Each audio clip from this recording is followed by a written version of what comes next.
On this episode of Locked On Grizzlies, Taylor Jenkins, the head coach in Memphis, is rearranging his coaching staff. What exactly does that mean? The first name has dropped in terms of who is joining Jenkins in Memphis. Who the heck is Noah LaRoche anyway? And then I just got to put a foot on the ground and stand on the table for Donovan Clingan. We'll talk about all that and more on this episode of Locked On Grizzlies. Let's lock in.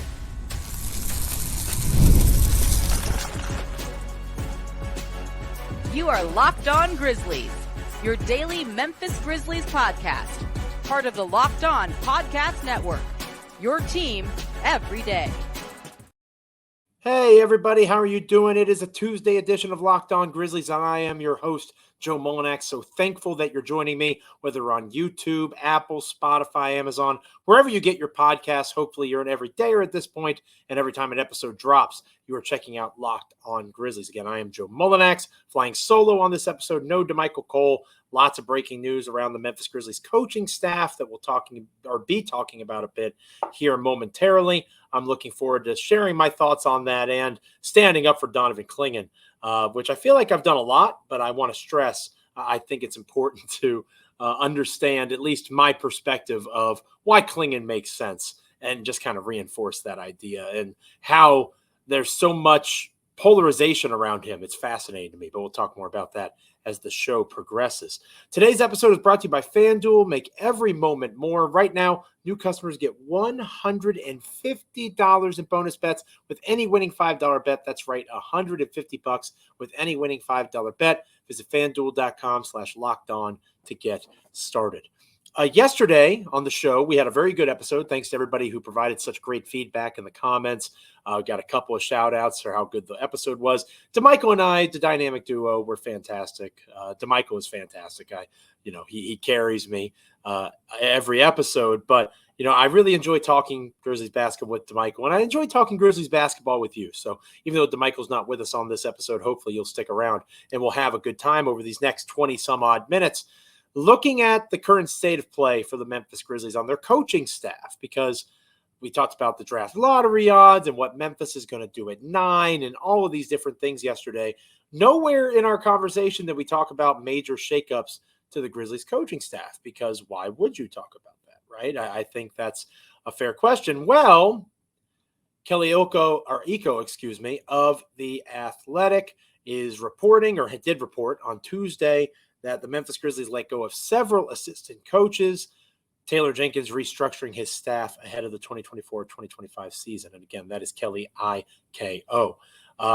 Since then, Drew Hill of the Daily Memphian has reported a name that has been brought in, or has reportedly been brought into Memphis. We'll talk more about Noah LaRoche later on in the show. But I want to start off with this overall report from The Athletic and the idea of Taylor Jenkins restructuring the staff, because this is a pretty important year for Taylor Jenkins. I firmly believe that. I don't know that DeMichael necessarily agrees with me, and that's okay. We don't always have to agree.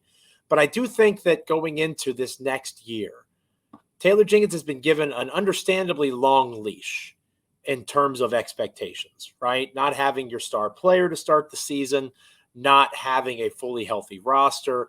It's hard to firmly judge what Taylor Jenkins is in the playoffs postseason when you're not able to get there because of a bunch of circumstances outside of your control, right?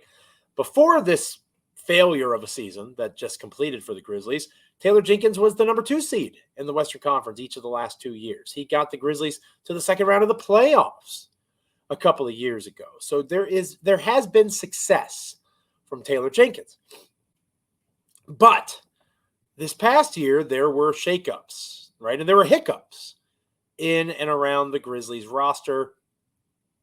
The idea of the team going 6-19 in those 25 games without Ja Morant, for me, that was the biggest red flag that something was going on.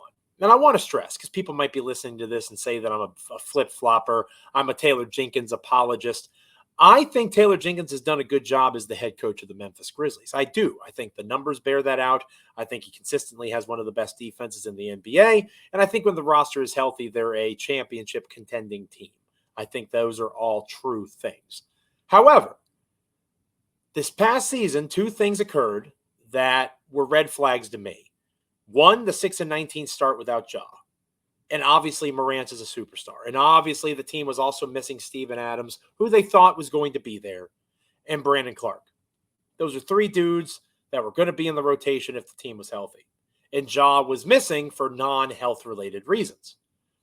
But 6-19, Jaren Jackson Jr. was out there. Desmond Bane was out there. Marcus Smart was out there. And there's reason for concern that the team was that bad during those first 25 games.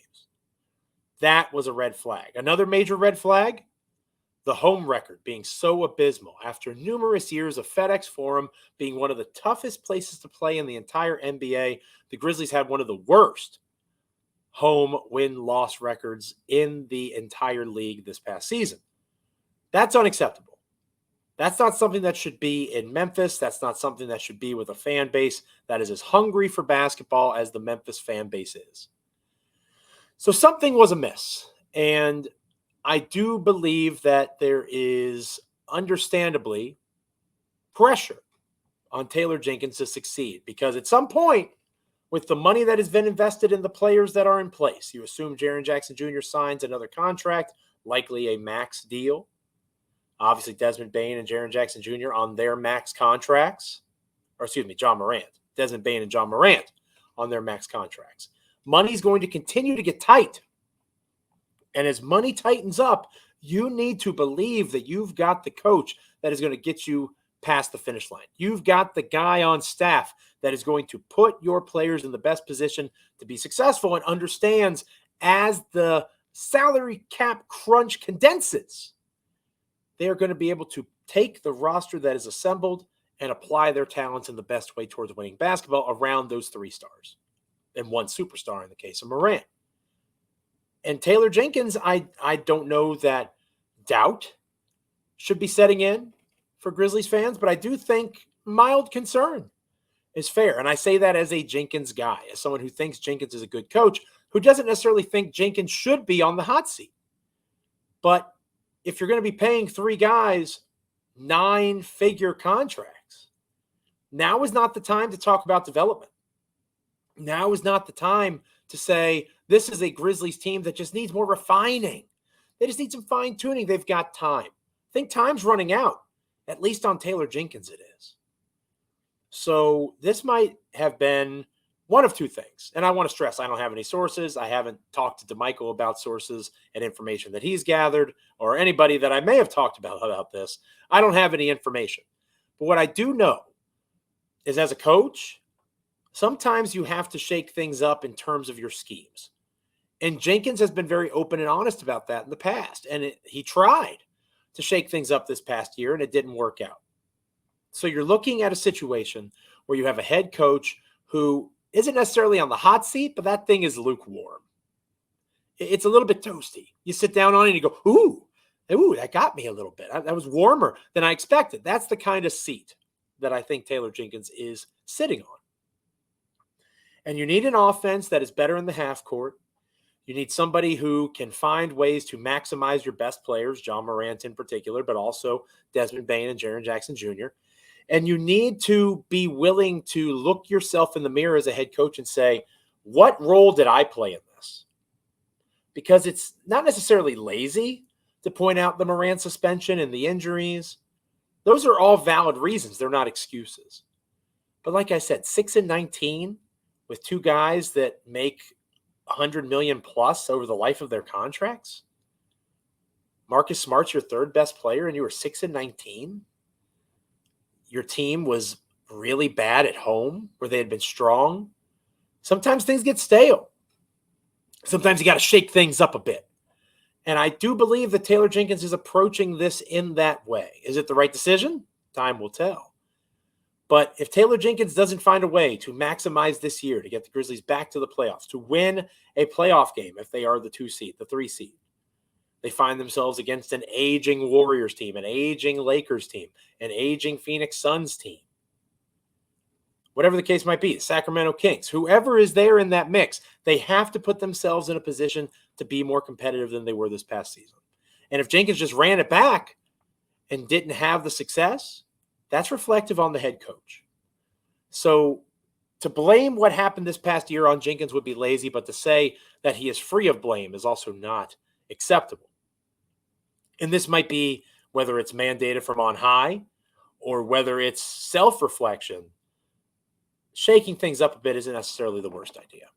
When we come back here on Locked On Grizzlies, we'll talk about the first reported addition to this new look coaching staff, Noah LaRoche. Stick around with us here on Locked On Grizzlies for that. But first, this episode of Locked On Grizzlies is brought to you by FanDuel. Big fan of FanDuel, and you should be as well. It's winner take all time in the NBA as well as the NHL, and FanDuel is giving you a shot to bring home a big win of your very own. Right now, new customers get $150 in bonus bets with any winning $5 bet. That's right, $150 to bet on spreads, money lines, player props, and so much more. FanDuel.com is your spot to get on all the action, finding all the opportunity to find big-time wins, big-time deals, and big-time plays. Visit FanDuel.com/lockedon and make every playoff shot count this postseason with FanDuel, America's #1 sportsbook. When we come back here on Locked On Grizzlies, Noah LaRoche, who the heck is that? Stick with us. Welcome back to Locked On Grizzlies. I am Joe Mullinax, flying solo on this Tuesday edition of the show. No DeMichael Cole. We miss him terribly, but he should be back later on this week. I am Joe Mullinax, covering for Locked On Grizzlies the news that DeMichael is chasing with the commercial appeal this Tuesday. The idea of a revamped coaching staff under Taylor Jenkins. The Athletic reported that numerous coaches were being moved, several assistants let go. What does that mean in terms of who is being added? That's a fair question. That is the next kind of thought. And credit to Drew Hill over at the Daily Memphian. Drew reports that it is going to be Noah LaRoche, who is being hired as head of player development and as an assistant coach. Again, multiple sources telling that to Drew Hill of the Daily Memphian. LaRoche had his own player development and skill development shop in Los Angeles. He has worked with players like Paul George, Diana Taurasi, and Jalen Green in the past. There's lots of different ways to interpret this, right? And I'm not going to act like I'm a Noah LaRoche expert, right? Because I'm not, just being truthful with you. Hopefully, over these couple years that I've been at Locked On Grizzlies, you've come to trust in me as I trust in you, dear listener, dear viewer. I'm not going to lie to you and say, this Noah LaRoche, I've been following him for quite some time, because I haven't. But in the brief research I did before the show, I can tell you that this is a guy who understands getting guys' confidence up, and gals, of course, in the case of Taurasi, one of the best basketball players ever, regardless of gender. He has an ability to find a player's strengths and emphasize it, especially in terms of their shooting motion, in terms of finding their spots offensively, and in terms of finding other players' offensive rhythms.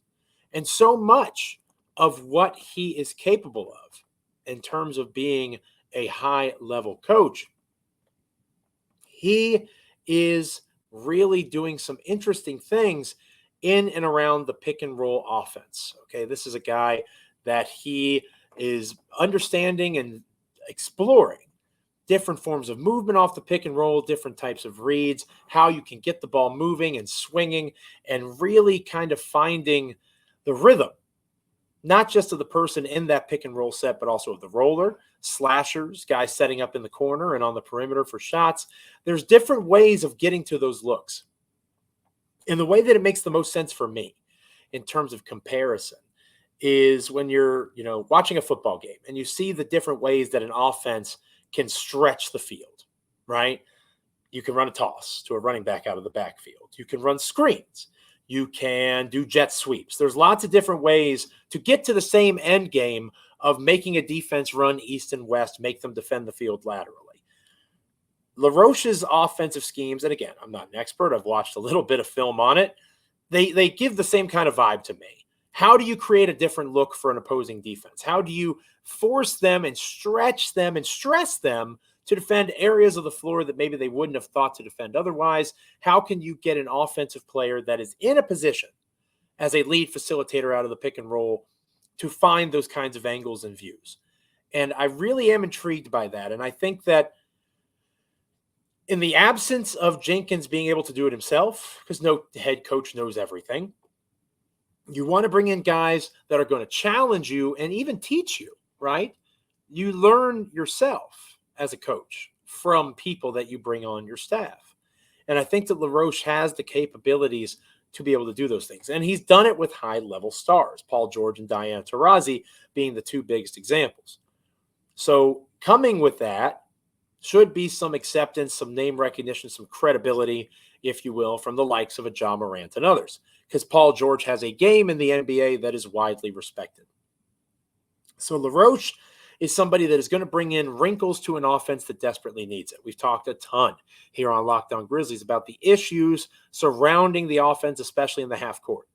How do you get these guys to create offense, not just for themselves, but for others? How do you get to maximize a Desmond Bane? And to be honest with you, a Ja Morant, who even in a limited sample size, it's not like he was dominant in terms of isolation scoring. And when it comes to the playoffs, obviously you want to run great out of timeout sets. You want to do a lot of different things in terms of ball movement. There's all sorts of different plays that you can run. But once you get to the postseason, everybody's got everybody's playbook, basically. You've watched film. You understand what direction a guy likes to take the ball, how he likes to handle, how guys like to catch balls on the perimeter in terms of three-point shooting, the rhythm of the game. How do you vary that? And how do you establish a system that within those kinds of looks, there are layers and possibilities beyond it? There has to be some variability there. And I do believe that with Taylor Jenkins making this hire of LaRoche, it is a nod to trying to liven up the offensive side because it's not working. It has not been working the last couple of years. What the Grizzlies have tried has not come to fruition, and they're spending way too much freaking money for it not to come to fruition at this point. So again, Noah LaRoche, shout out to you. Welcome to Memphis. I think it's a good opportunity to have a guy that has that kind of offensive mind that's going to expand the views of Taylor Jenkins and others. And I think it's a good idea to invest in high-level assistance. Because if you don't make that investment, how do you tell your players that you're serious about contention? For a team that is on the margins in terms of salary cap and luxury tax and all these different aprons and rules, how do you make a team better when you don't have as much flexibility to make certain kinds of moves? It'd be great to bring in Paul George himself. I'd rather have Paul George than Noah LaRoche. No disrespect to Mr. LaRoche, Coach LaRoche. I would rather have Paul George. But Paul George is going to cost a pretty penny. And you're probably moving on from a Jaren Jackson Jr. or a Desmond Bane to bring in a Paul George. And at that point, what's the point? Right? So for me, those investments that can be bigger because there is no salary cap. You spend money on good coaches, good scouting, good resources. You liven up the players' space and put them in a better spot morale-wise. There's all sorts of money that can be invested in other places to try to make those margins smaller between you and your competition. And this could very well be an example of that, right? I think that there's reason to be optimistic that this is an investment from Robert Pera, from Zach Kleiman, from the entire Grizzlies organization. They are investing in trying to fix this from within. They believe that they have at least the core of what they need to be successful offensively. And they want to find someone that can help them maximize the talent that's already in place. Because without drastically overhauling the roster, there's not going to be substantial change in that area. We're talking about whether or not a rookie drafted 9th overall can help a championship contending team, at least a hopeful championship contending team. Because they don't have that much room to operate beyond that unless they want to make a move with a significant money caliber player, like even a Luke Kennard or a Marcus Smart. So let me know what you think in the comments. Maybe you are a little more of a Noah LaRoche expert than I am. I am intrigued to learn more. I like what I've seen in terms of that variability of offense. He seems to look at it through a unique lens, and I think they need to shake things up a bit if they're going to maximize the roster as it is constructed.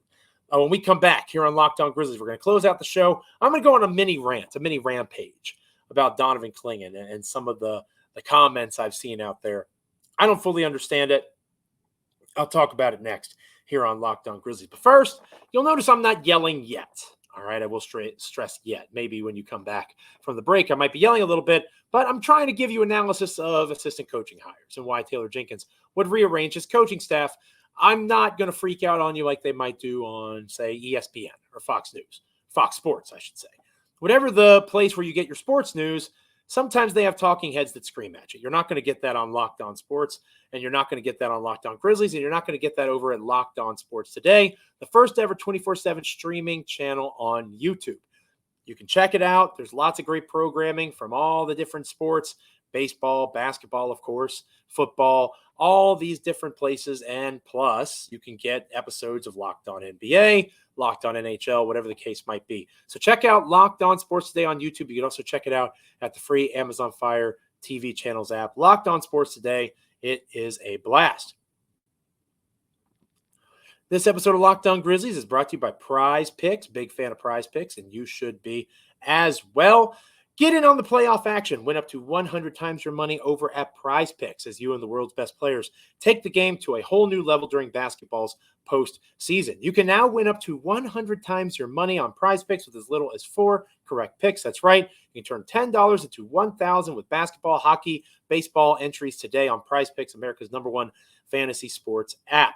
Maybe you are really passionate about the Minnesota Timberwolves, Anthony Edwards. You like seeing the rise of the T-Wolves, and you want to say that Edwards is going to go for more than 29 points, and you want to couple that with Nikola Jokic in the same series. He's going to have more than 10 rebounds. You're not playing against other people. You're playing against the numbers over at Prize Picks, and it is a heck of a lot of fun. Download the app today. Use the code LOCKEDONNBA for a first deposit match up to $100. Again, download the app right now. Use the code LOCKEDONNBA for a first deposit match up to $100. Prize Picks. Pick more, pick less. It is quite literally that easy.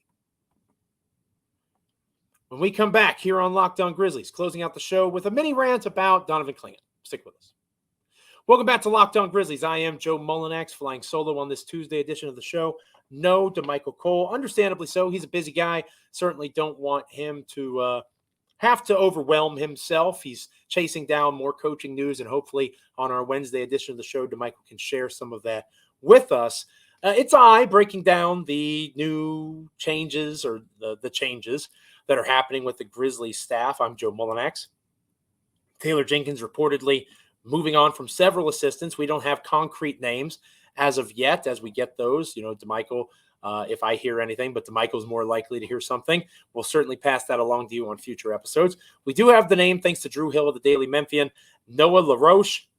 We talked a little bit about him, the way that he views offense, pick and roll sets, how that's going to shake things up for Memphis a little bit. But before we end our Tuesday show, I've been on Team Fee Fi Fo Fum for some time now. And I was disappointed on yesterday's show. You might have noticed that. I was a little glum. I was a little blue. Let's be honest, dear listener, dear viewer, about the prospects of picking at number 9 because I thought that Donovan Clingan almost certainly would not be there. But the more I've read and the more that I listened, and I do my research before the show and I look up mock NBA drafts, because of the way that the lottery is shaked out, more and more people agree with my partner, DeMichael Cole, and more folks think that it's possible that Clingan will be there at 9 for the Memphis Grizzlies.